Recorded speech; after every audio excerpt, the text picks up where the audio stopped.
Well, an update for the Basel artery occlusion was needed because there have been several trials published now recently about endovascular treatment of Basel artery occlusions.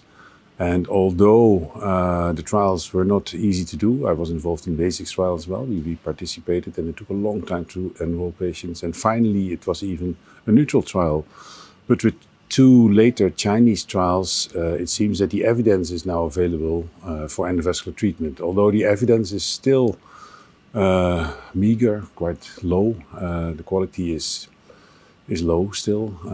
But I think we can now suggest that endovascular treatment is beneficial in Basel artery occlusion strokes.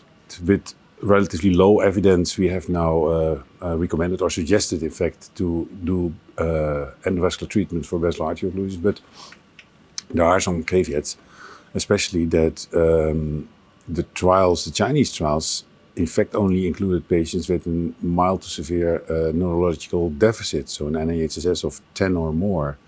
Although Baorci had a few patients with NIHSS between 6 and 10, it was very few. But in fact, we can only say that it is beneficial, at least for patients with deficit NIHSS more than 10. And below 10, in the basics trial, in fact, the subgroup didn't seem to have any benefit, even harm, from endovascular treatment. So in the guideline, we suggest now that you do it only above 10, and it says above 10, and we even suggest not to do it if a patient has very mild symptoms. I think that's one of the key points.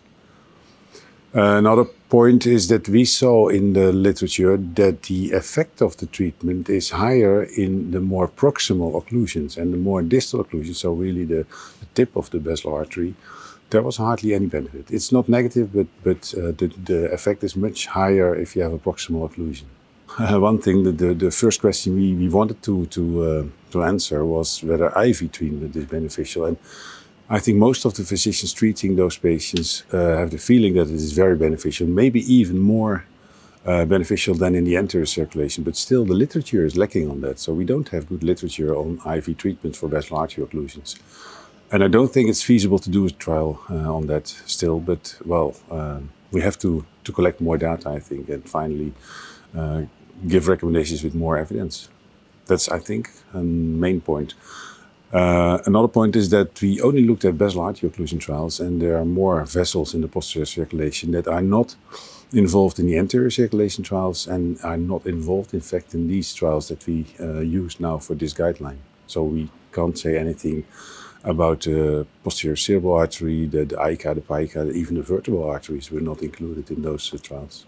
Well, there are trials ongoing, like the topmost, I think is still ongoing, which addresses specifically the posterior cerebral artery.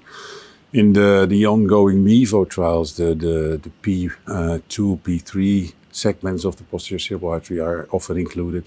So I think we will get more answers in the coming years with those trials.